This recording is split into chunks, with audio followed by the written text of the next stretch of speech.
We're over here tapping in with KWJT, Puget Sound from Space. I'm over here with Corey, and you're tapping in with Tavares.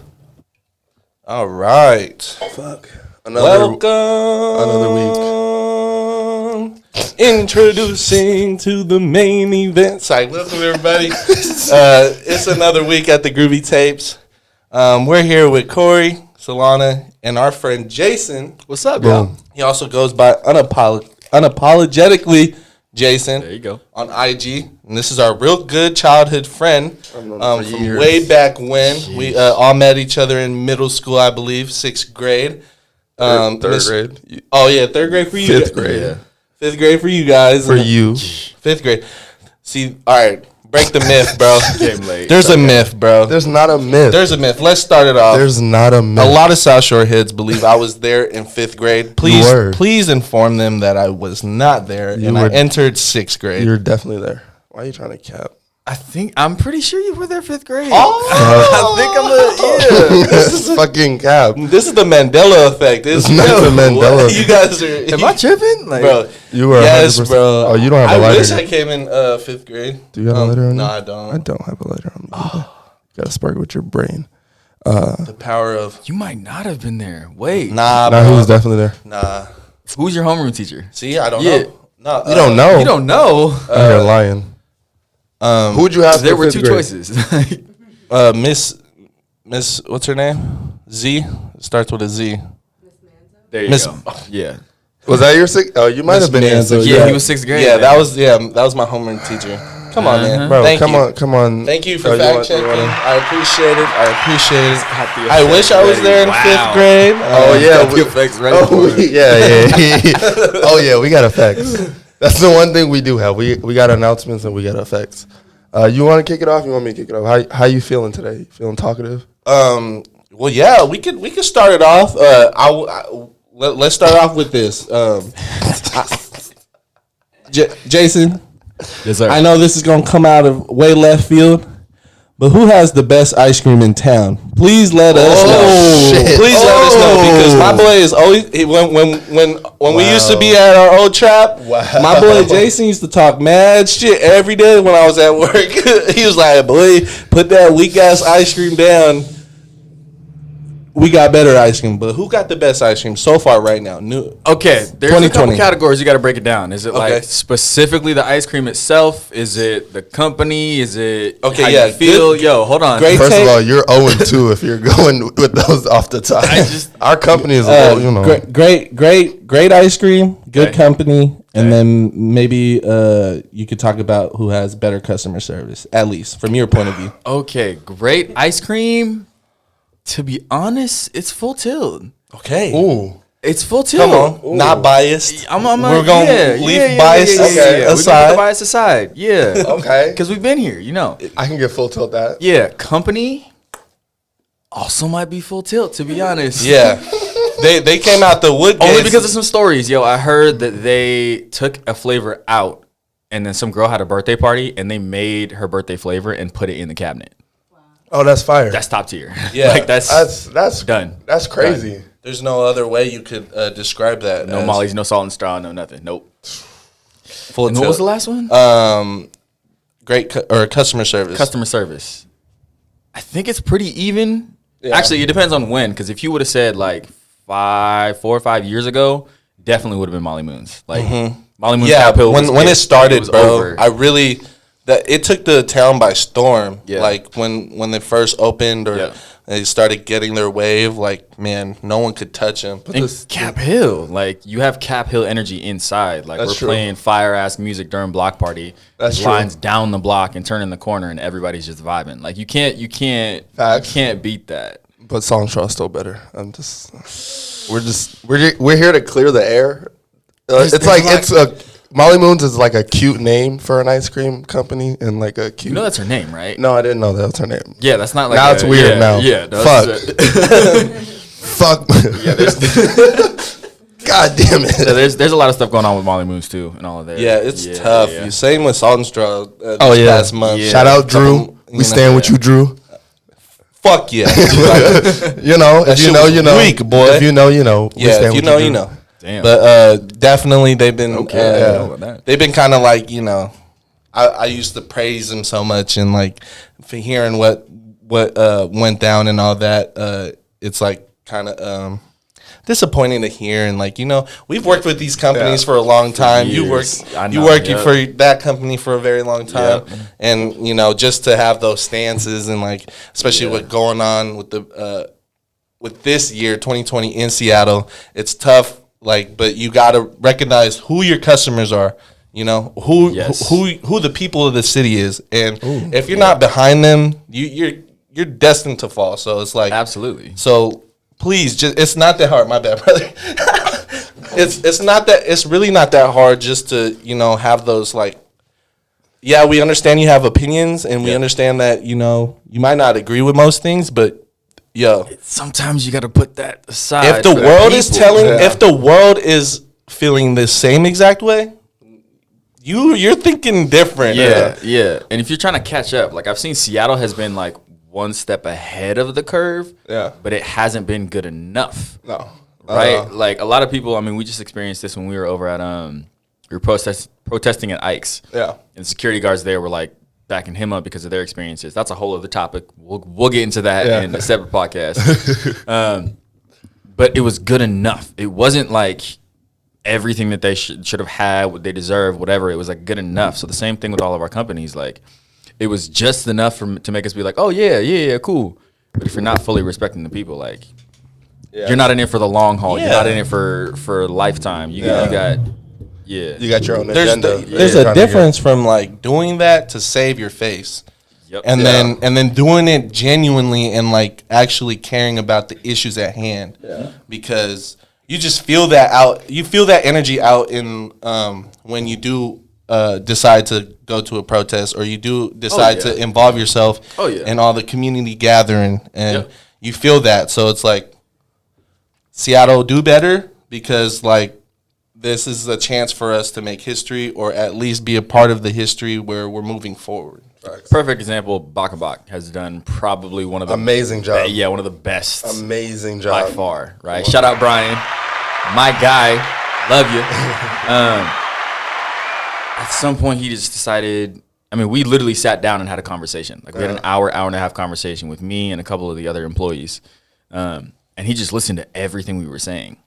Like just as a black man, just what my experiences were and like what we wanted and all this kind of stuff. That's powerful. And was just like, what can we do? Yeah. And then I told him about some random thing someone was doing. And then literally like the next day or 2 days later, he's giving out free sandwiches to protesters. Yep.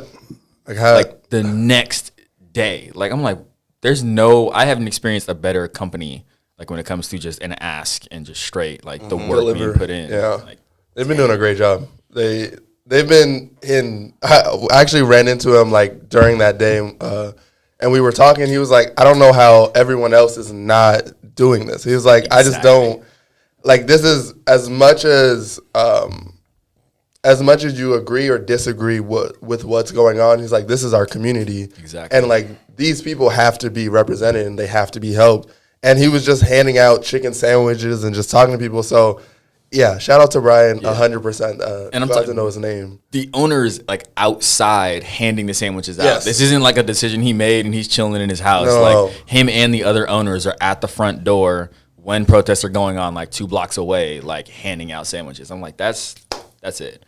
That's the money will come. You know, the money will come. The money will come because you've showed that you're interested in what's actually going on in your community. Like that's kind of the reason I continue. Like I wasn't a big Bak fan, but like the respect that was showed to me after protesting, just seeing how exhausted he was, and just like handing chicken sandwich. Like we're not taking money.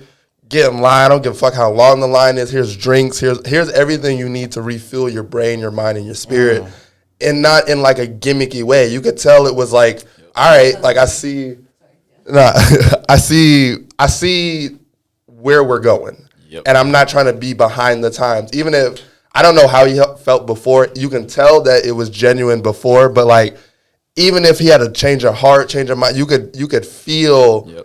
Everything about what he was doing was genuine in his heart and to what he was trying to strive for. And that's amazing. I need everyone and anyone who can follow suit because that wasn't a big ask, and that was more than he ever had to do. He could have just, hired more black, just talked to his neighbor. Like he could have just did it all behind the scenes, but he was very upfront and outgoing with his this is how I feel, this is who I want to represent. And he's white. Yes. And he's white. Like he's chilling. He could have just chilled. So he's a white dude who knows his money's gonna come. He actually was in a different business, right, and just decided this is like the good fun, good feeling business. Mm-hmm. He was like, yo, let's just make this dirty. Like it's dirty tots and crazy food combinations. Yeah. It's just like, this is the good project. This is the fun project. Yeah. And you can take that and then apply it to the same logic with the people. Like, this is what the people want. This is the good part of us. This is the good part of humanity. Yeah. Like, let's just keep fueling that shit. That's amazing. You know? Fuck yeah. Yeah. Again, shout out to Ryan. My guy. Have you found yourself more anxious during these times, dealing with everything? Yes and no. Anxious in ways I haven't found before. Or just more like, I just know just everyone's anxiety is very high during just the unprecedented time. And you're one of the people not only dealing with the pandemic, but also dealing with society and a very head-on. Yeah, and leading. That's a huge thing. Yeah, so like anxious in like your own decisions, just meeting the demands that you now have taken on for your yourself, and like how has been dealing with the pressure you've put yourself into, and then the pressure that other people have applied. Ooh, he said putting into. He said it's your fault. I bet. No. You rose to an occasion that I can imagine. Like I know people that haven't. Like myself, being one of those people that I established this. My goal was to establish this platform so that people like you who are out there every day, people like Chai that are out there every day, people like Uptown that are out there every day can come through and really put words behind their actions, because you're very, very, very much in the streets, like very, very much engaged, very, I like the word engaged. We'll come back to it, So, yeah, thank you for having this platform, first of all. Really appreciate that, both of y'all. Black Joy's protest, first off. Let's just keep that. So you enjoying yourself in this space is a form of protest. So thank you again. Absolutely. Yeah, my anxieties have been high, but I've always had anxiety. I think just what you see is when you escalate to whatever that level is, right, those same structures apply. So if it's, busy work, y'all know me in homework and getting shit done. Like, not a thing.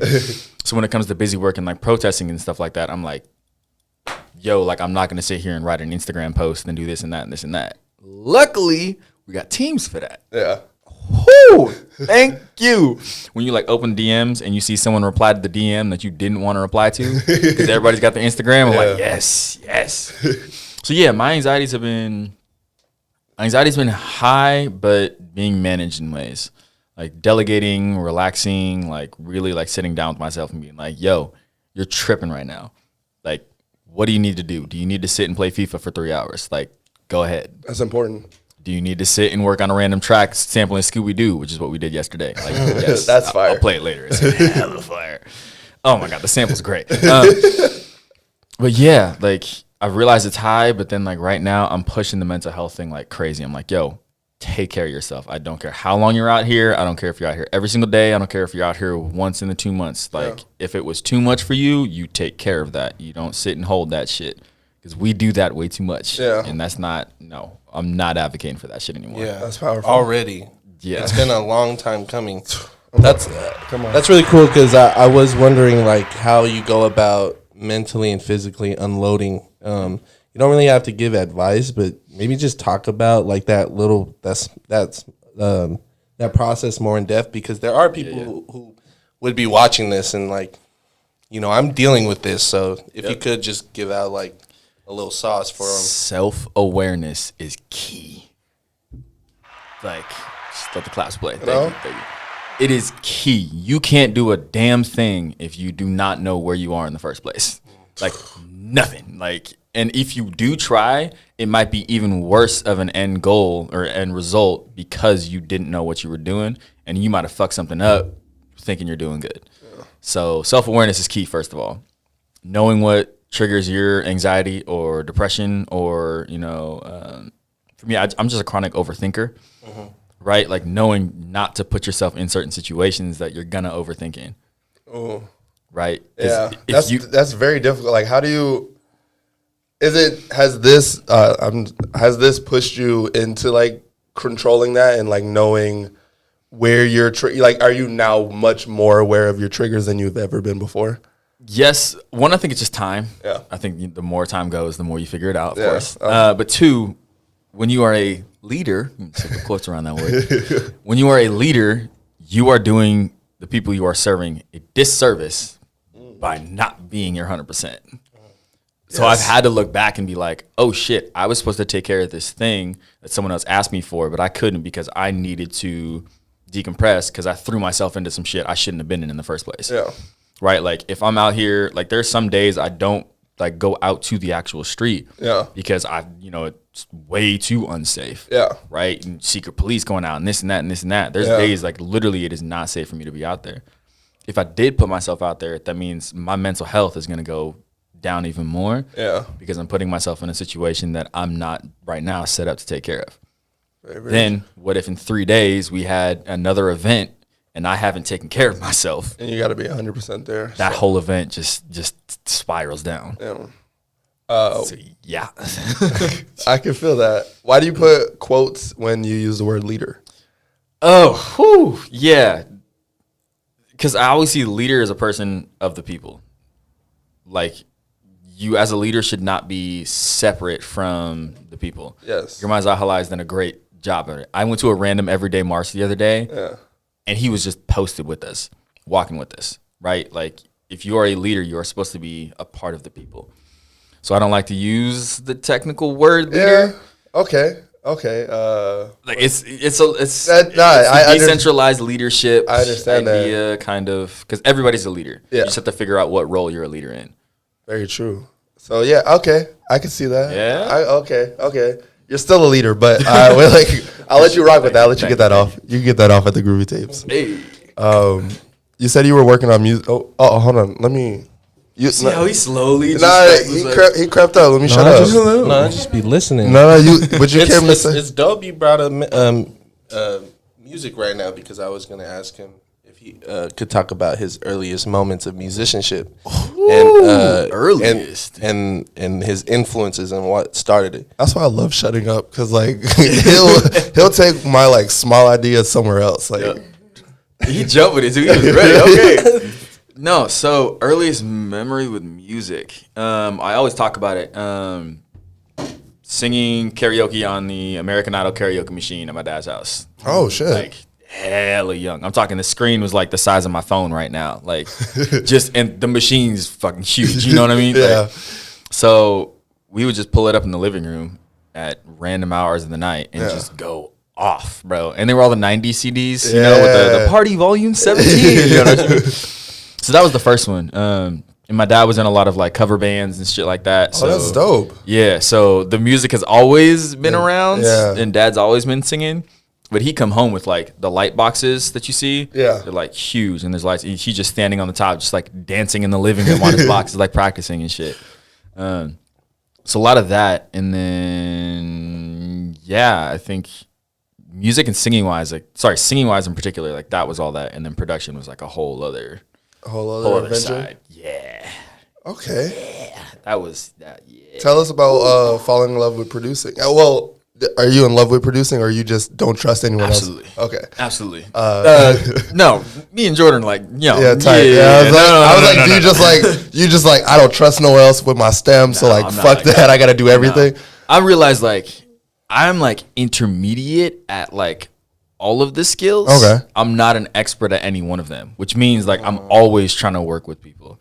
There's always flows I'll never get. There's always like wordplay I'll never have. There's always like certain mixing techniques that I won't have and shit like that. I'm always down to like collaborate with people. That's amazing. Give them what I have. They give me what they have, and then you build. Yeah. That's an amazing way to be an art. That's a true artist standpoint. Have to. It's like so necessary, because that's the thing. Like if you do one thing and you master that one thing and you're the best at that one thing, where do you go from there? Ooh, Like, I guess, you know, You're just stagnant. You know? You're at that ceiling point. you're the best weatherman in the world. exactly. And then you get bored of it because you're like, these niggas don't know what the rain is like. You know what I mean? Like, I've been here. It's like, no, what the fuck? No, you get to that point where you're just like, well, no one's pushing me, right? It feels like it's defense. Yeah. Right? You're like, no, you can't get to me. You can't get to me. That ruins the creativity in my head. Because then I'm like, if I have to be better than somebody, I'm not doing it for me. I'm comparing it to the other person. So I'm analyzing their wordplay and I'm saying like, yo, like they did this, I want to do this and then that. Yeah. Why not just do what you do, and if it becomes better, then it's better, but do what you do. Exactly. It's too much. So I would like to ask you about mixing and mastering an album, because I know pre this, that's 100% what you were working towards, and it was driving you crazy. And so what's that journey like? Because I know Tavares. I've been in the studio with Tavares, but he doesn't necessarily mix and record. But you've recorded and mixed. You kind of taken the very indie route. And what's that been like? How did that develop? It is a painstaking process. So it's currently just like scope wise, range wise, like I currently have 2 separate projects that are completely different that I'm working on right now, and working on new random shit too. Like that's how it is, right? So, Tavares, let's say you write a song, right? With the capacity that you have, you just got to go in and lay that song. Yep. Right? You have certain things that you want to do on top of that, but you go in and you lay that song. That's it. You keep going. Right. I can't do that. Right? I'll start with some random ass melody, and then I'm like, cool, now I need to add this to it. And then you layer this into it, and then it's all right, now the beat's like 60%, and I have now a song idea. So now I got to go into a completely different route and start writing that song. And then I'm like, cool, I got 25% of the song, and now I'm at like 75% of the beat. And then I'm like, okay, now I got to lay vocals, and that's a whole other thing. So it takes forever. But once you get to the point where it's like 85% done on everything, you're like, ooh, I'm kind of happy I started doing this, solo dolo until we got here. Yeah, but that last a little bit it's a pain in the fucking ass. I'm not going to lie. Like, because you literally have to start accepting, like, this is not going to be perfect. Yeah.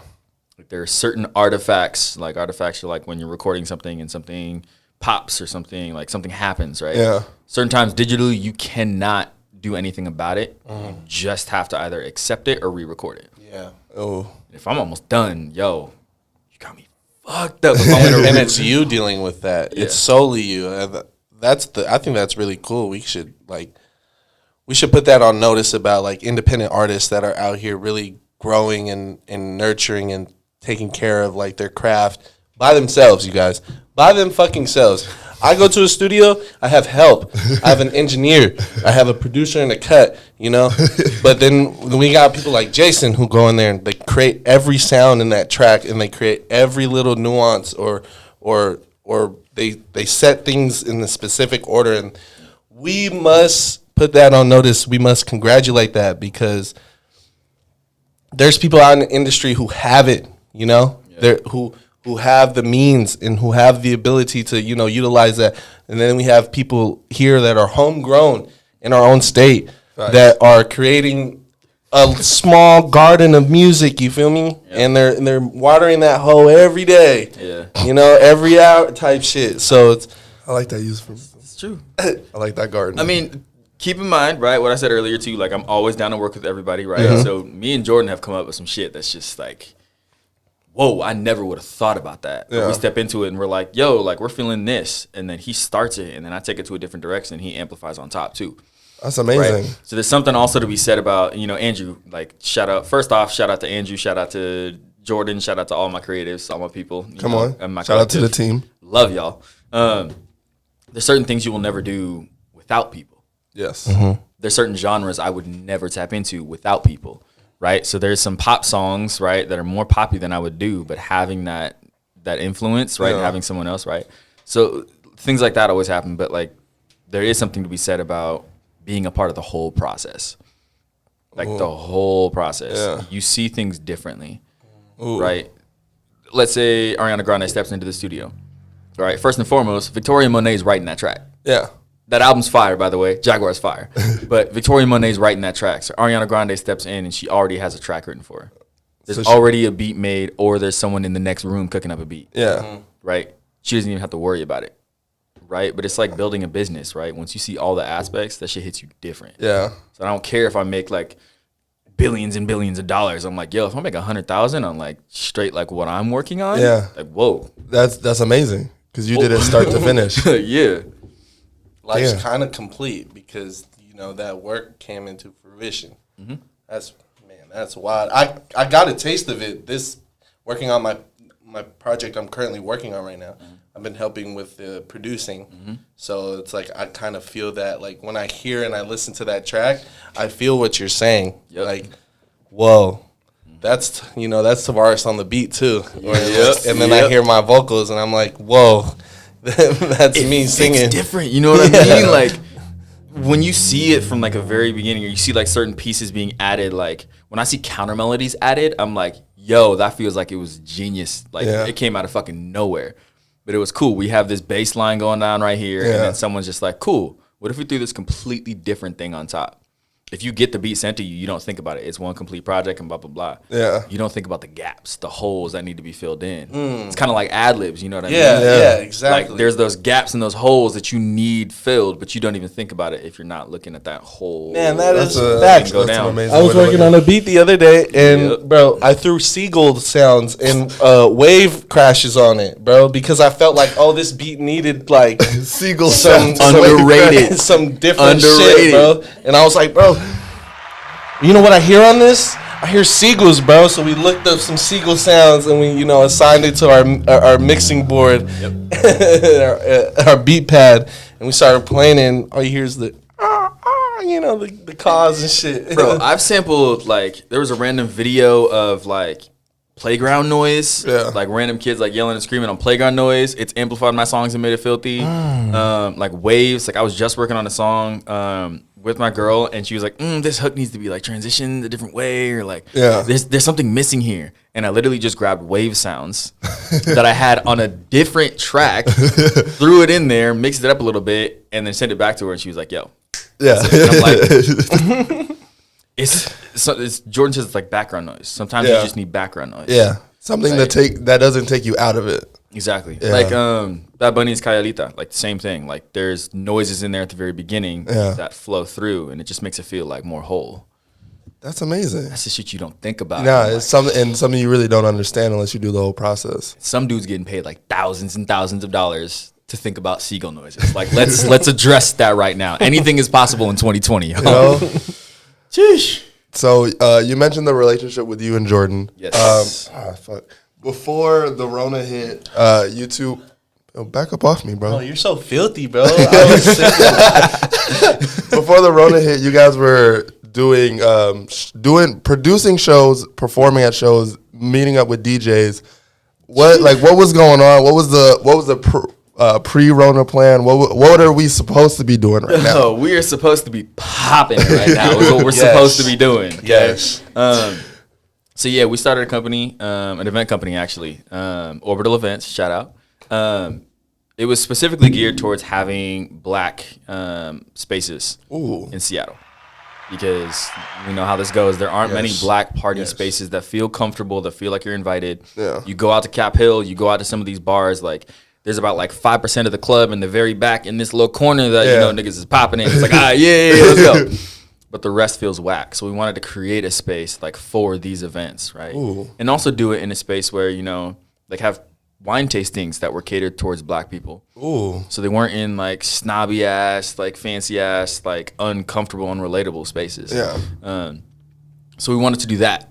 And so that's what we were doing. That's what we were working on, partnering with some people, doing some things, planning some boat things, just like, and this motherfucker Rona. No, so we were supposed to be doing a lot of that. I work at a club and a bar. I'm not going to name those so y'all can't see me, okay? Hit me for the guest list. Niggas hit me every week. Every week, same person, like 3 hours before. You there? I'm like, hey, bro, like, You got any space for this today? I'll cash up you $15, bro. That's the thing. They pull up and it's like, hey, what's up, bro? And I let him in. Cool. Never see him for the rest of the night.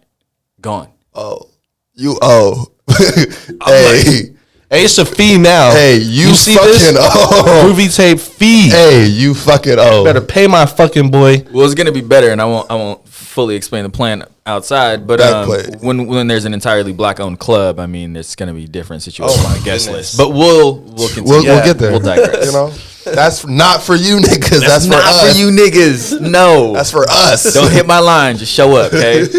No, so we were supposed to doing a lot of that. A lot of the shows we were putting together, like we were trying to do it with my collective. So we have some artists, some painters, some graphic designers, like stuff like that. Yeah. They're dope. Shout out Torn. That dope ass piece he just did. He's doing something dope where anyone who donated to any Black Lives Matter movement campaign, anything, if you showed him the receipt, he would commission you a piece. Ooh. So What the fuck? Yeah. That's a big applause. Yeah. That's the loud one. Yeah, so he would do that, and then what happened was my best friend Doug sent money to one of the organizations that I'm actually working with. Oh, fire. And then he showed Torn the receipt, and it was like, I want you to commission this piece for Jason. I want you to draw Jason as a Power Ranger. Like, I tatted him on. That's crazy. It was crazy. I can show you the picture, too. It's crazy. That's fire. You saw it? Yeah. It was dope. And then Straight from the heart. for one of the pictures, the background was a picture of me at a protest. It was me at the Madison protest. Wow. So there's like thousands of people like all the way up Madison, right? And I'm sitting there with my fist up, like looking at the crowd. But then you have me as a Power Ranger in the front. Bro, it's filthy. Whoa. That's so fire. Filthy. It's like the craziest thing I'd ever seen. That's love. Speaking of that very infamous Madison protest, was that the first time you like organized and like really? That, by the way. That's so fucking crazy. Yeah. So I don't know if y'all can. Ooh, probably he's just a zoom Green in. Ranger, my boy. That's what I'm saying. Right? Mighty Morphin. I was like, oh, he knows. You know? He knows. So we got that. That's fire. That's fire. filthy. So that's my Instagram's going off. So yeah, that I was just like, bro, this is Yeah. the plays, right? Just the plays of cool. If you donate, you can get some nice art for your mama. Exactly. And then the play to be like, yo, I got it for the homie too. It's like, yep. Oh, you were saying organizing. Oh, my bad. Before no, you're good, buddy. Before we were talking about Madison Park. Was that the first time you helped organize and really put together a protest? Like you being like very, very heavily handed involved. A protest, yes. Okay. I mean, like we were saying, we were doing the event stuff and stuff like that. I've always been one to like try to cater like events and throw parties together and all that kind of stuff. Yeah. And it's kind of weird, but like same rules apply. You just add the black shit. Like to be honest, like you add what actually matters to those skills. So yeah, that was the first time. That's amazing. It was really powerful. Wild. It was really, really, really, really powerful to walk down Madison and just feel unrepresented in the community, but feel represented while we walk the streets. Exactly. It's literally a mobile community of thousands of people. That is beautiful. It hit me the In most. Madison. Yes. So we went. If y'all don't know Madison, It's hella white. man. It's like my T-shirt. Hey, It's I was going to say it's like the T-shirt. It's but it used hella- to be predominantly black. Right. Right, Those so- a part of that red-lined neighborhood. Yo, fuck You feel white me? people. A part of the district. Go ahead, Corey. Go ahead. Yo, you niggas is wild. It's fucking sick. Yo, Seattle gentrifiers are the craziest. At least in bigger cities, they go, yeah, that was for the black people, but we wanted it. Seattle act like, nah, we've always been in Madison. We've always been. Fuck you guys. We've always been You know in, what the- that is? in Central District. Fuck you guys. No, you haven't. Fuck what? you guys. In the 1950s, no black or brown people were allowed to live in North Seattle. 15 years ago, white people weren't living in South. They were not anywhere around us. Nowhere. My child, like when I first got here, it was like, oh, it's hella black people in the South End. There's hella black people in the CD. There was the unit. I remember a Moja Fest being nuts. It's still nuts. Crazy but nuts, like, bro. Yes. nuts. Huge carnival. Yep. Yes. filled up Judkins. What, bro? All the food eats, all the performances. They put up a whole stage in Judkins just for Moja Fest. Crazy. We on your ass. We on your ass. We coming to Bellevue. We coming to we're taking back Seward Park. One, we've already been there, so we'll be back. But two, we're taking the money now. That money's gonna go places. Okay. Yeah. Fuck. Oh, fuck you guys. I heard that. Said our own generational wealth. Generational wealth. Yes. Keywords. Hot topic. Yes. I'm only ready for that conversation though. I'm really glad we touched on that. I wanted to bring up the fact that you grew up in the South End. Yes. Childhood, but he really was embraced in the community of the CD. Like you went to high school out there, and you've been in that neighborhood for a very long time now. Yeah. Can you talk about the differences of just how the neighborhoods are, or your experience was? Yeah, I mean, my experiences are real weird. Growing up in the South End, like in your less formative years, like up to like middle school, you know what I mean? Yeah. You don't really understand like all the things that are going on in the area. You just know what feels good and what doesn't. You know what I mean? When we're walking around Columbia City, right? I can still go to Columbia City, go to Elsonboro today, and Maria knows my name. Like, you know what I mean? Like, it's different. So like growing up, like that connection was like, it's just my childhood is who I was. Yeah. Then going to Garfield and then just being around that area and then even just being around Capitol Hill and seeing the things that have happened in Capitol Hill, like that's when the brain starts to wake up on like the separation. Yes. You know what I mean? And it's strange. It's crazy. It's like, it's weird to think about it. It's like a territory thing, but then we're all still fighting like the white man. Yeah. You know what I mean? Yeah. It's weird to think about people like we're literally being separated for a city that is being taken from us every second of every day. Yeah. You know what I mean? Yeah. So I didn't really realize because not being born here, I don't really understand. Like, there's small nuances about being from the South End and the CD that you just really don't understand. And like, the more I dive into like interviewing really local legends and like people who have really lived here their whole lives, I understand that they're really stripping away Seattle in like a very mishandled kind of way. It's not like we're pushing people out. It's like we're destroying whatever it meant to be. Erasure. Yeah, from Seattle. And it's kind of happening like all over this country where it's much more than gentrifying. It's destroying any history of ever being here and living here. And I kind of wanted to ask you, since you've been here your whole life and you've seen it change, like how does that affect you as an adult and as you move forward? Yeah. That right there. We're pointing to the Seattle Sonics logo, by the way. That's a perfect example, right? You talk about there being so much opportunity, so much money, and so much support that could be going to this thing that is important to the actual people. Yeah. But it's not, because people are focused on capitalism and business and corporations. Yeah. That's Seattle. Like, if you really want to think about it, it's like, in a nutshell, everybody's saying like, yo, why are we not doing these things? We have so much money from all of these people who not only have been here and somehow gotten to it, but all these people who are coming in and don't know shit. Yeah. Right? Like, they're all in all these areas. They could be putting their money in other places, but no one's doing anything. No one's actually supporting the city. So seeing it's like, did y'all motherfuckers, like, the ones who are coming here and, specifically the white people, did y'all motherfuckers care about Seattle? Like, because no is the answer to that question. But what's amazing to see is, like, even in a city like this, that in history perspective, it's a new city. Yeah. Like, this is a new city. Yeah. Motherfuckers are holding Seattle down. Very like, so. Beyond a shadow of a doubt. Like, there are certain people, like, you just know, and you can't go a single place and say their name and not, like, just know. So, I mean, that's a beautiful thing to me to see, like, that still exists, because I know if it exists here in this white-ass city with everything going on, it definitely exists other places. Yeah. And that means there's respect that can be given to both. Yeah. And that means we can empower each other to support each other, get what we need, support it how we need to support it, build the damn stadiums we need to, build the damn spaces we need to. and keep it pushing.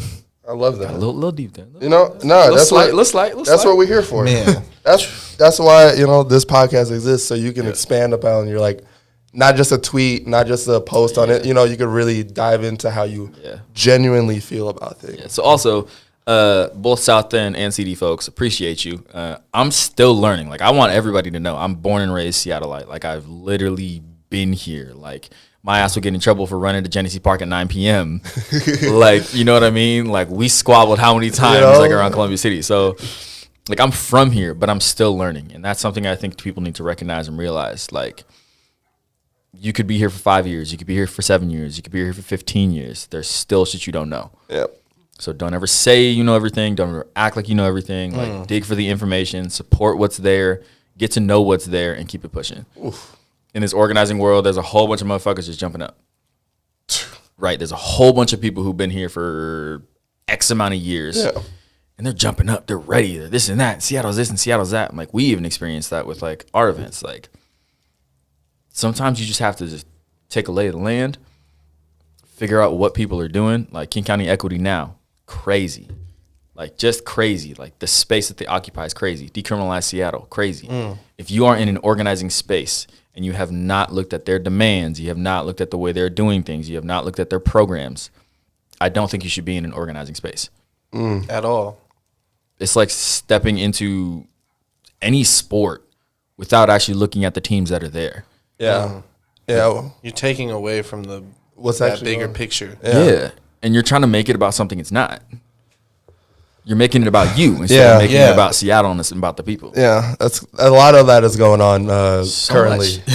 There's a lot of posturing, I would say. I'm really in Seattle, but I don't live here. I just visit, you know, which is a kind of strange place to be in. Like, as you were saying earlier, come into adulthood, realizing what's actually going on around.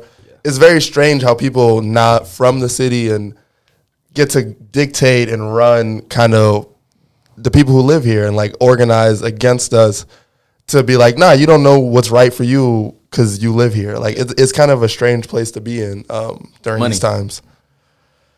Yeah, it's really sad to say that, you know, that is the main issue, but it's like they not only redline the black and brown people, they put us in neighborhoods and cut us off from the main resources of our city. Yep. And then they expect us to give up our neighborhoods just like that.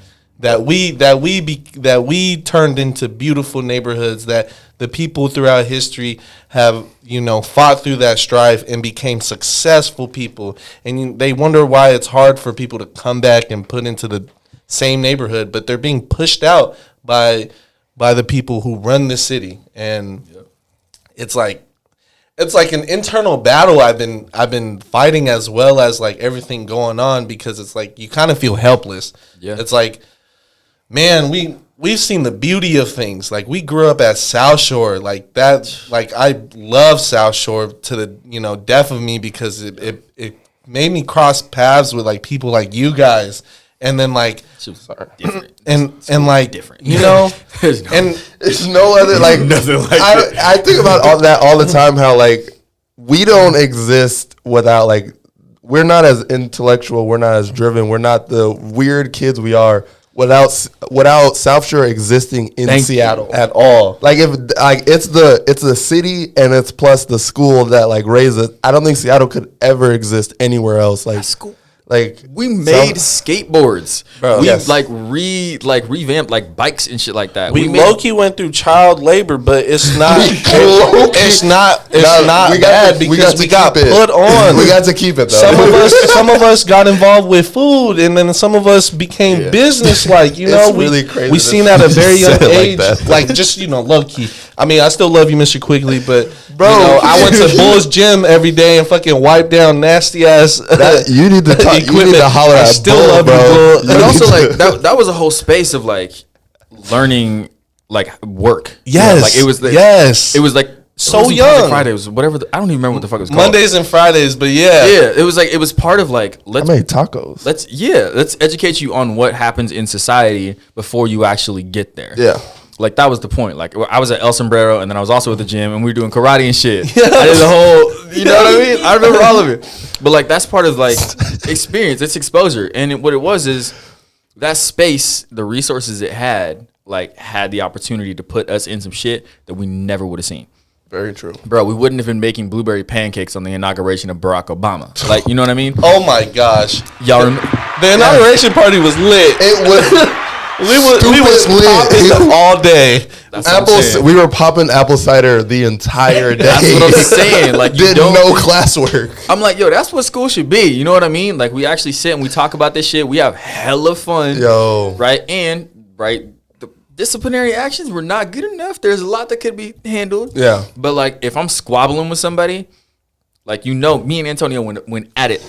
Constantly. Thank you. Everybody in here just like with Jesus. nervous. Everybody's like, oh, old school. We straight. You know, we're going to dose now.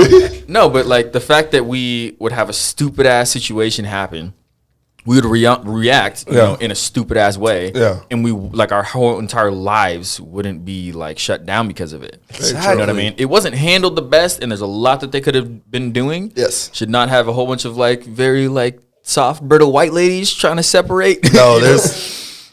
But, like, the fact that all of that shit happened and it was taken care of in a way where I could still go to school the next week and then focus on what I need to focus on. Connect with the people who actually support me. Right. Like, figure out, like, writing projects. Like, Shintoism to this day is one of my favorite religions because fucking... Hinduism for me. Like, Quigley was like, yo, we're going to do a religion project. Pick your religion. That's so weird. I do live by, like Taoist principles sometimes. Because no, I'm saying, I bro. genuinely learned what was going on. Bro, the only teacher to take 50, 60 kids to help, like, that's the first time. Me and Robert were just talking about mosques, synagogues, Catholic and Baptist church, temples. Yep. When we clean cheese tea.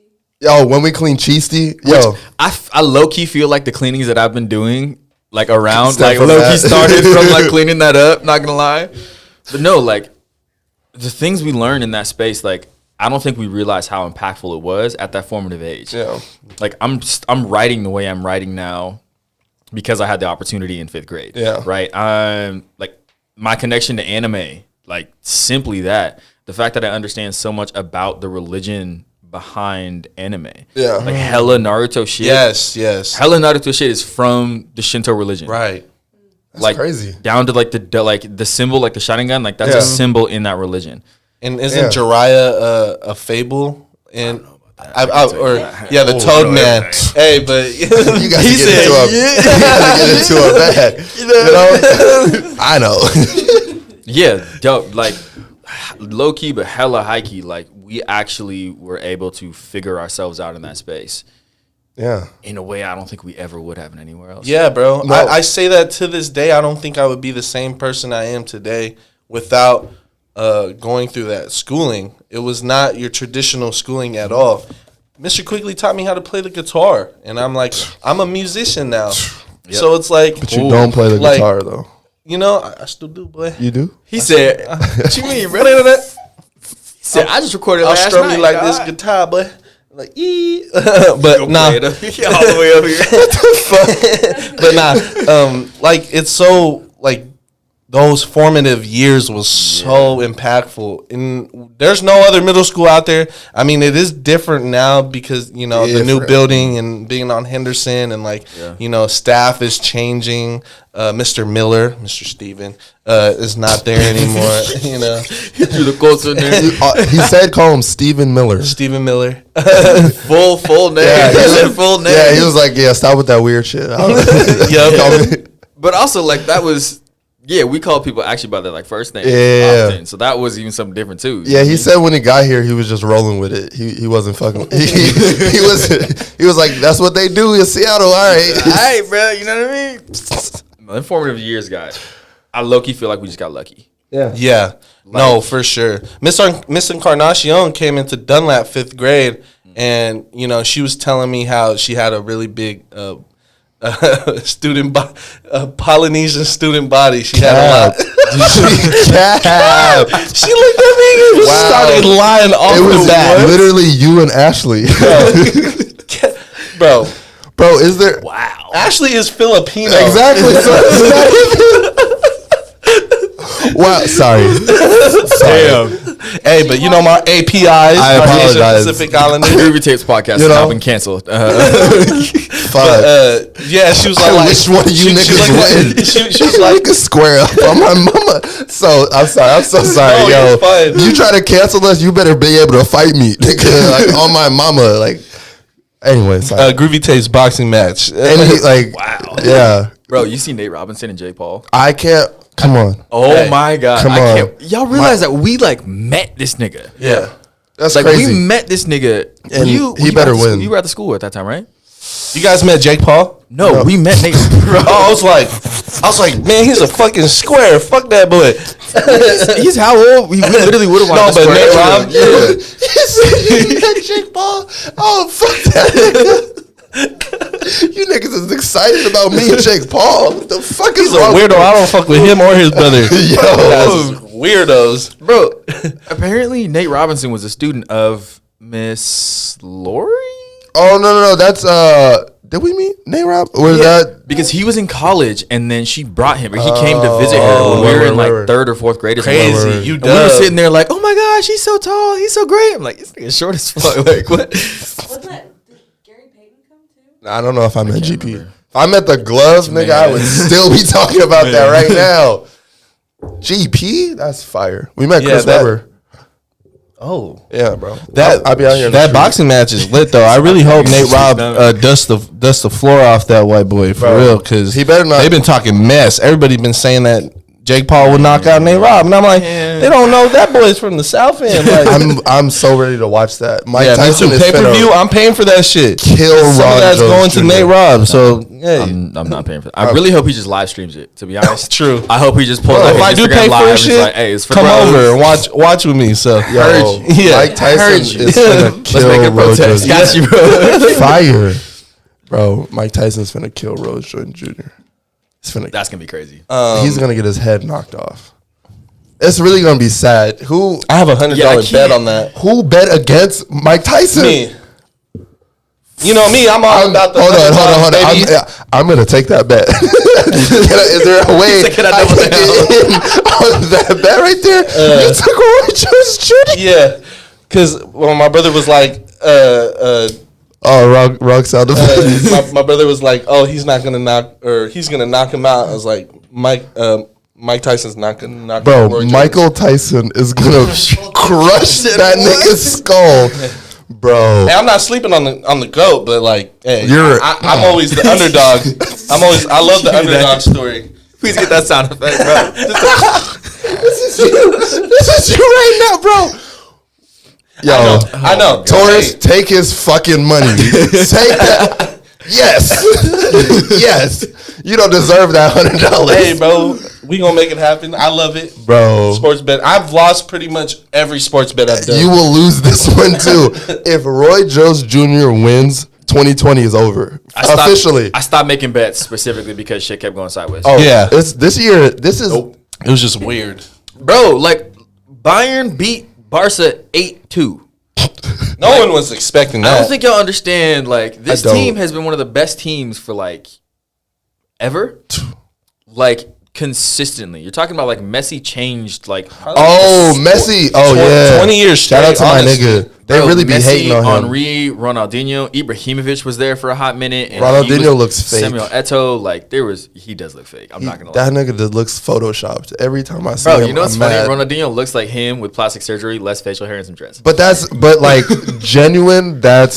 But he looks, that's fucked up. It's his smile because he always You know what the caption is? The big smile, Ronaldinho.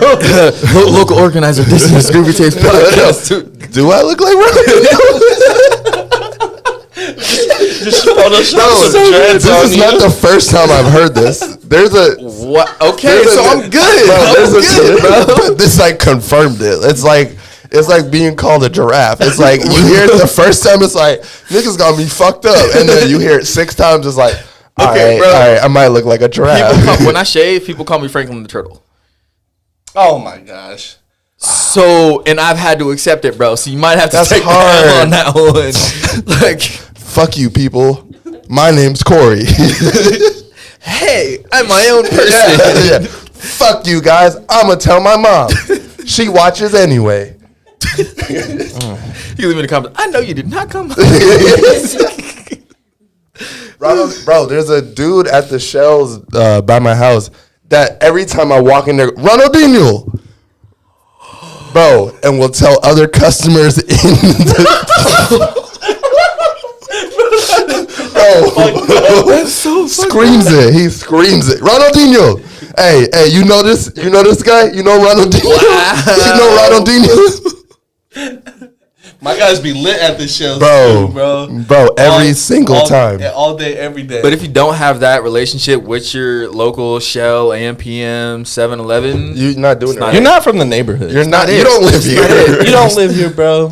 We know. If you don't know if you're not at the 7-star or some star, whatever mart you got in your neighborhood, or the local Shells, because there's one or the other, or the 7-Eleven. 7-Eleven. Only 3 places sell Swishers and Backwoods. So if you're not there, you're not really tapped in. They know you pre and post club. They know you at 2 a.m. on a Wednesday when you in hoodies and sweats. And you just they know you. Yeah. And they don't judge you. They No. accept you They for who never you are. judge No, you. just wear a fucking mask. That's all we ask. I be seeing you people. I be seeing you. Damn. Don't, your local 7-star or 7-Eleven or Shell, they don't want to fucking talk to you with a mask on, without Fuck your my mask guy's on. life up. Okay. Because you need backwoods at 3 a.m., nigga. Like, come on, put your mask on. I don't care if you've been drinking Douce, Fuck. Okay. That's some hot breath. The Douce breath. Some hot breath. We want to talk freestyling in your ear. Hey, you want to hear my mixtape? Hey, I got Hey, bro. 100,000 bitches, I'm like, bro. 100,000. Whoa, bro, get out my ear, bro. Oh my god. So how's your mixtape going? Oh man, bro, it's fucking lovely. Like, Yes. I'll show you some, after this. Yeah. But I've been having so much fun. This has been a really intimate project for me. A lot of healing that I've been doing with the music. It's another side of me, It's not typically of what I've been working on usually, and I've been putting in myself in a different direction. So it's something new, it's something refreshing, and I hope people enjoy it. It'll be coming out on my birthday on SoundCloud, but then all platforms a week or so after. Okay. So, What do you go through? DistroKid, most people. Independent distribution is lovely. So Come on, get that residual. hey, but DistroKid, man, accept my fucking artwork, you motherfuckers. Like, bro, Is it not the size? no, it's just through mobile. I feel like I'm fucking up through mobile whenever I you do gotta- try to release something. You releasing on mobile? Yeah, so it's Oh, like, you bold, bro. yeah, I know. Damn, you bold. The hackers. Let me get this unreleased SIVA. Hacker. It's unreleased Steve. Say that. But yes, Put it thank on you Hot for New Hip Hop. asking. It's lovely. Congratulations. Thank you. First and foremost. I'm really ready. After this, I'm really ready just to If break he the retires, floodgates and work with everyone. we'll need another person right here. I need We're only taking Polynesians. Real Polynesians. Wow. not Do you just know who Melanesian and Micronesian. I'll have to ask Tavares Cool. for a reference. Gotcha. He knows all of them. I got you. I do know all of them. You're the ally. Provide your research. I'm sorry, guys. That was not supposed to be racist. I feel like I fuck it up. I was on the racist head for weeks, and then it's just like, drop the ball. Doesn't even know the difference. Is Ronaldinho racist? Fuck. Second to last. Please mention the most slept on thing in the city, for you at least, that you could tell the future kids. Damn. Put them on with a little sauce. But I know it's a very vague question and it's hard to key in on, but if you could think of something that slept on, people don't even. Damn, I don't even have categories. Damn. Because there's one for like every category. Right. Okay, most slept on eats. Let's Most slept on eats? yeah. Damn, because now I'm splitting in fucking different places. I think just in general, Ethiopian spots everywhere. Oh my God. We got fire Ethiopian food here. I've never had it. Shout out to Ethiopia. changes your life. Our Oromo friends too, Eritrea, all our East Africans out here. And there's so many spots that are so fire. In every, like, pretty much every neighborhood has like local spots. Yes. And it's pretty much like a house that was converted to like a local Oh my restaurant. God, facts. Cafe Ibex, that's my one of my favorite spots. Yep. Get a beef combo. The lamb combos. Oh, Yeah. Oh, I haven't tried the Tibbs. Heavily slept on. You get like a meat combo, you know what I mean? Whew. So we've been doing for all the cleanings and stuff like that. So every time we go and we do a cleaning in a neighborhood, we then go to a black-owned restaurant. We're following up with that, and then whatever donations or whatever we get, right, they're towards the resources for cleaning, and then they're for paying the black-owned restaurants for where we eat, with that tips, of course, because that's what's the point of like. Right, I see all these donations coming in, all this kind of stuff. It's like, cool, let's not only clean up the neighborhood streets, let's put money into black people's hands as much as possible. Hattie Zell's like 4 or 5 cleanings in a row. I was not arguing with it. But yeah, no, Ethiopian restaurants, I think, specifically eats-wise, because they're everywhere, I think that's the most slept on. And it's black, so Also try Ethio on Henderson. They got these spice wings they do when they have this sauce that they make. It's fucking fire. It's also a really good bar that I go to get some Stella Artois. So fuck with Ethio and Cafe Ibex. Fuck with the Stellas. Yes, sir. You got a question? How do you feel about Carmen Best resigning? Ooh. Oh, we get into the politics. How much time we got left on this? Hey man, go as long as you want to answer this question. This might be a very long answer to get That's to. fine. No worries. This situation broken down in like 12 different ways, and my own personal thoughts and opinions. Yeah. So, first and foremost, fuck Jenny Durkin. Yes. Thank you, Biba. First and foremost, okay? So, the relationship between Best and Durkin had always been something to question, Specifically, I think the big question was, this is an African-American woman who is pro-policing. So what the fuck is going on here? And that, when it comes to organizing, has been really tricky to figure out how we can, because we're going for restorative justice, we're going for healing, we're going for bringing people in, we're going for all that shit, right? How do you bring someone like that in, right, that has promoted that much, harm for the people? You know what I mean? And even in these moments, like, I was literally sitting there when people were getting tear gassed. Like, there was some shit that was out of fucking pocket. Decisions being made to inflict harm and danger on the people, like, just like that. So I'm like, the fuck is you doing, right? So that's the question. And then we get to when that vote went in, right? And I've been doing as much research as I can, sitting in rooms, sitting down at tables, like trying to get the information as to like what systemic change actually looks like. That's the important shit. It's not just about like, fuck you. It's not just about the protests. It's about like, how do you actually analyze the system, break it down, and put actual power behind it so that these things change the right way. If you're going to have a protest, have demands, have something that's actionable, right? How do you go about that? So I was sitting in a lot of these rooms, and these people, these are like experts and they understand the system like crazy. They're literally saying like, defunding my 50% isn't just going to happen. Like, there's no vote that's going to pass that's just going to happen like that. So as angry as I am that all this money isn't being, like, defunded right on spot, like, 50% would literally, like, just the entire city would, like, low-key start to break down when it comes to systems of accountability. Like, we don't have community-based accountability systems. Like, for me, I say if I'm in the CD and I'm doing some wild shit, like, the person I want to, like, correct me is, like, Earl. Like the local barbershop, like that's the kind of shit, but we don't have any of that in place. We don't have any compensation structures for that. We don't have any systems for that.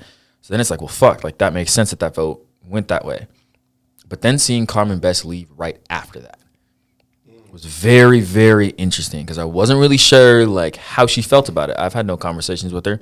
I've just seen the bullshit ass interviews where I'm pissed off at home. Like I'm literally live streaming, watching it on my computer saying, fuck this shit.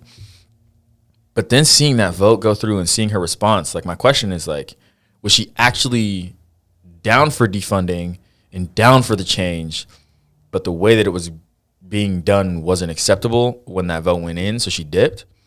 Was it a whole bunch of other shit? Like, I really want to know what's going on. I don't know. The real answer is I don't know. it's big fuck Jenny Durkin. It's big fuck anything that goes in that direction, right? Like, you're literally talking about someone who got voted into it, and y'all motherfuckers know, and if you don't know, you're about to know, Nikita Oliver ran for mayor. And y'all motherfuckers didn't vote her in. So everybody's saying Nikita for mayor. If you did not vote at the last time you had an opportunity, shut the fuck up, please. Okay, I'm going to just be real with you. Because I was very upset. And look what happened. We knew that Jenny Durkin was pro-police when you put her in the place. So when you get to situations like that, this is why your vote actually matters. We're just going to get real into it for all these motherfuckers. When you are voting for somebody, you are not just voting for their face or what's happening currently or the good things or bad things they're doing right now. It's all of the other situations that they're going to have to handle. And if they do not have that in place, you do not put your vote behind that until you can get information or you get answers. That's why the Everyday March is pulling up to county council members every day. And they're having these continued conversations. They've gone to the same county council members I don't know how many times, specifically for that reason. Not only, cool, shit's whack right now, let's talk about it, but also, there's some shit happening with like houseless people, right? How do we take care of that? How can we start those conversations, right? That's how I feel. The representatives, the people we put in place, the people we, want to actually do shit for us need to be accountable on all of these levels. And if you are not, either you need to take care of your shit, you need to step down, or you need to get someone else in there, specifically put your shit down so someone else can do it the right way. That's how I feel. Talk about that for hours. Well, no, just is there anything more that you'd like to say? It's an open table. Throw some promotions, talk about what you're working on in the future. But just anything that's heavy on your heart, just in general, because you've been working so hard. One, mental health is first. Toxic masculinity. Let's get that shit done with. Cancel culture. Also, fuck that. We deserve better than that. It actually negatively affects black men at a crazy rate, right? If you cannot address the systemic issues that put someone in a situation in your experience, if you do not address those when you start to judge someone's character, shut the fuck up. This is just going to be my slogan from now on. Shut the fuck up. Half engaged, half shut the fuck up. Yeah, it's half one team, one voice, one message, and then the other half is you're not a part of this team. Shut the fuck up. No, it's all one team. Black men are affected the most with cancel culture, right? Because we're given so little, right? We're given so little, and all of the resources and systems we have, right, are either taken away or they're not set up for us to succeed in the first place. So when we fuck up, it's fuck you and this and that and this and that. Right, I'm talking drugs, I'm talking crime, talking all that shit put into a system. We could talk about that for hours too. Support single mothers. That should never be a question. That should never be a dog on their character for trying to continue to support a family by themselves. I had to deal with some Instagram shit on that. I was heated. Who was arguing? Some dumbass white dude was talking about how we're promoting negative family structures by promoting, and I was like, I said that same shit. If you haven't addressed the structures, fuck the white nuclear family fucking tree. What? That shit is bullshit. Pull up. That shit is dumb. We lived in pull up. What is that called? An oligarchy or something? No, I'm tripping. That's Plato's shit. Anyways, patriarchy? No, we were clansmen. We were clans people before tribes. Just thinking on that. I know what tribes mean. That shit is dumb. Well, sorry, continue. No, I'm gonna take that and run with it. It takes a village. Facts. What that does not take is one man and one woman to support somebody. Facts. And I've said this, hot takes on relationships and all that kind of stuff. Not everybody's going to fill every single role, all that kind of stuff. That's why having black mentors, even if you have a father, is so important.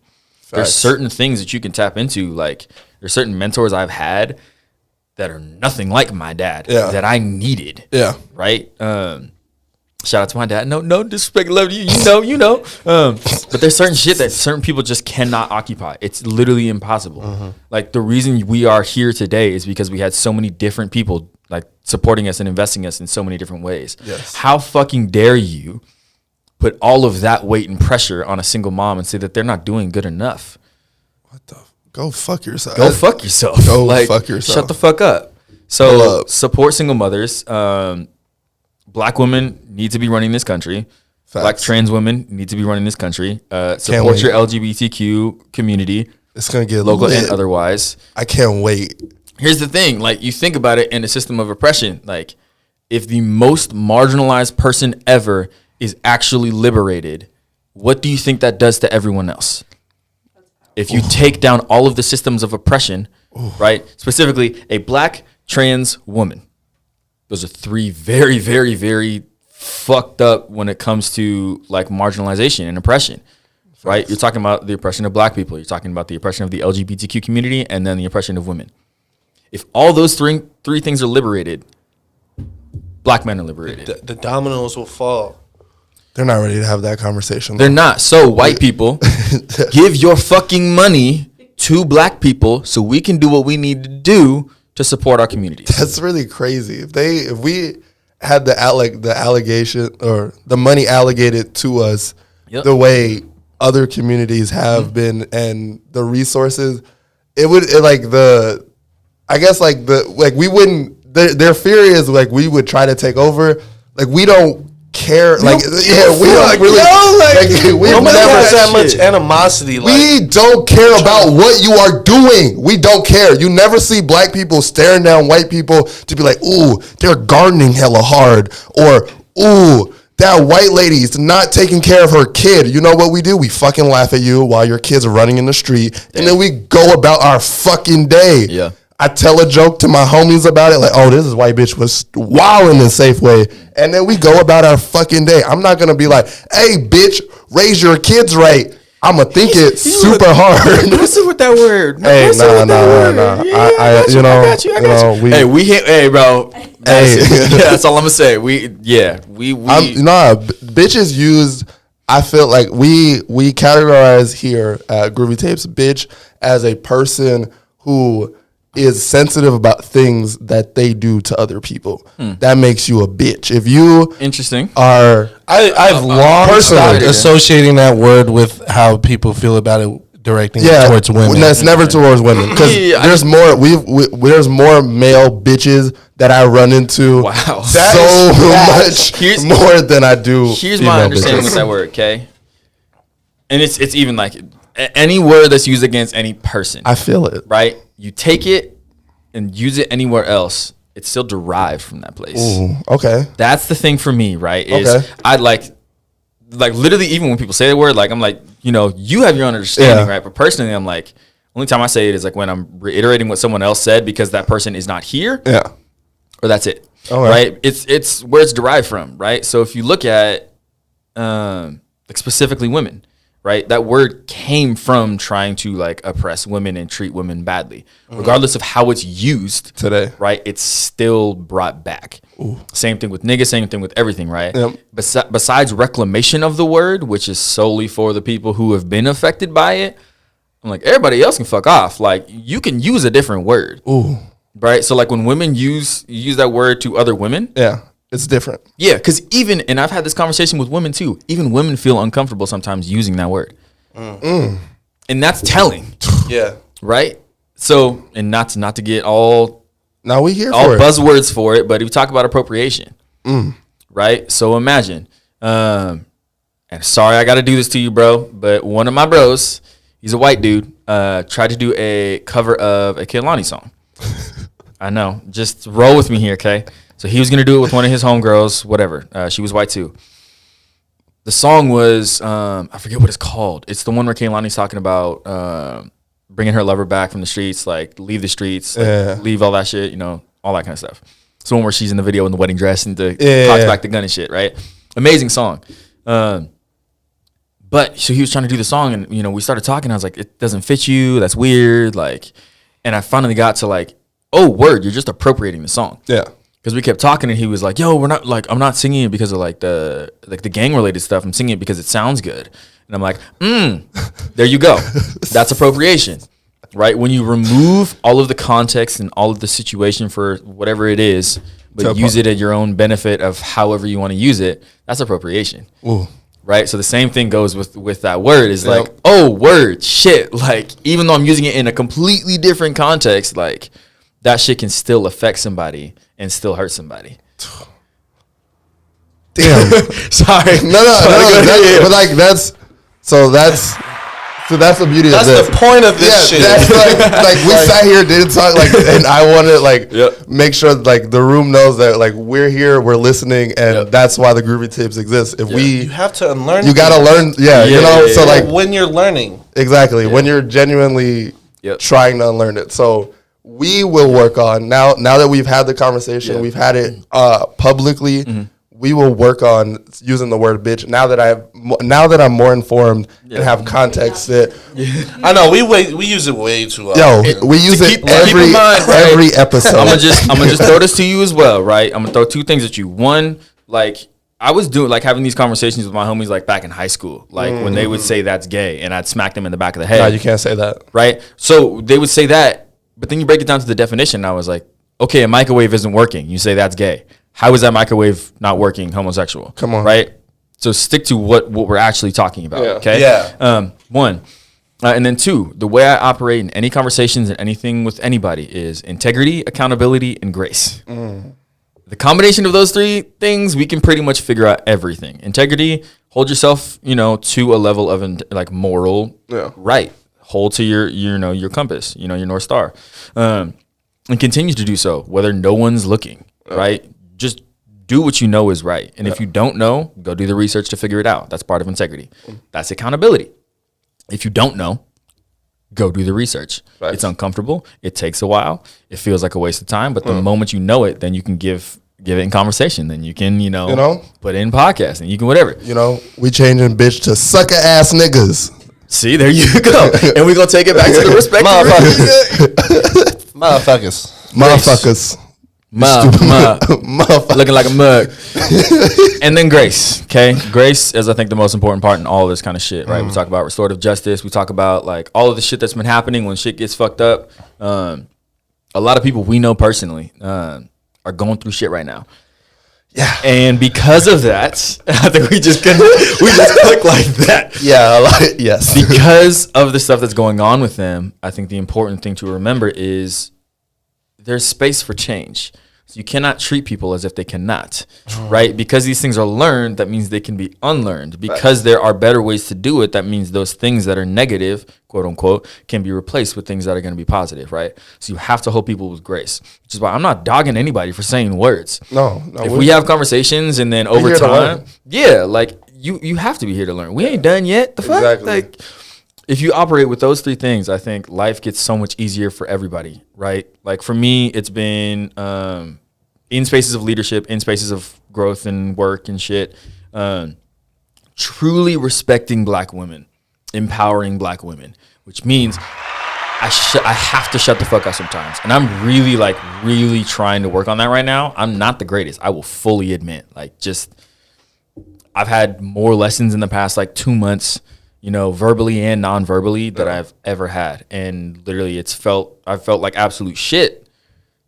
But then I realized who this is actually for, who we're actually trying to support. And then I'll take that L. I'll hold myself accountable. I know that this person is operating with grace. That's powerful. We're fighting for better. We're all on the same page. It's literally one team, one voice, one message. And that means that certain people need to be talking and certain people need to shut the fuck up because they don't know what's going on. Facts. So shout out the Engage Team, at the Engage Team on Instagram. Venmo's at the Engage Team. Cash App's at the Engage Team. Decriminalize Seattle, shout out them. Shout out King County Equity Now. Everyday March, Morning March Seattle is their first Instagram, and then Seattle Evening March is the second one. Who else? Shout out Nikita Oliver. Shout out everyone at Converge Media. Shout out everyone except Jenny Durkin. Facts. Who's been out in the city. Shout out the Groovy Tapes podcast. Hey, fuck you, bitch. You came and, oh, God. See there? Look at that. Look what happened. Fuck. God damn it, it's a real bad episode for me. It's okay though, brother. This is beautiful. Fuck you for coming on that stage and telling us about your Irish past and not listening to anything Nikita asked of you. You are very reckless with your power. That's called ego. And ego is a big topic for y'all too. Y'all ain't ready for that. Fuck you, Jenny Dark. Your ego needs to be checked at every level. So go ahead and tap in there. And if you know you're about to talk about some personal shit instead of the shit that's actually being talked about, just don't talk. Facts. At all. Just shut the fuck up. Back to the slogan. You know? One team, one gauge. One team, one voice, one message. Shut the fuck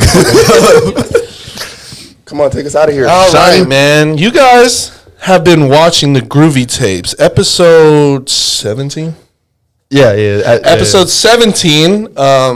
This is the KWJT from Puget Sound from space. You've been tapping in with Jason, Corey, Solana, and Tavares. Good night.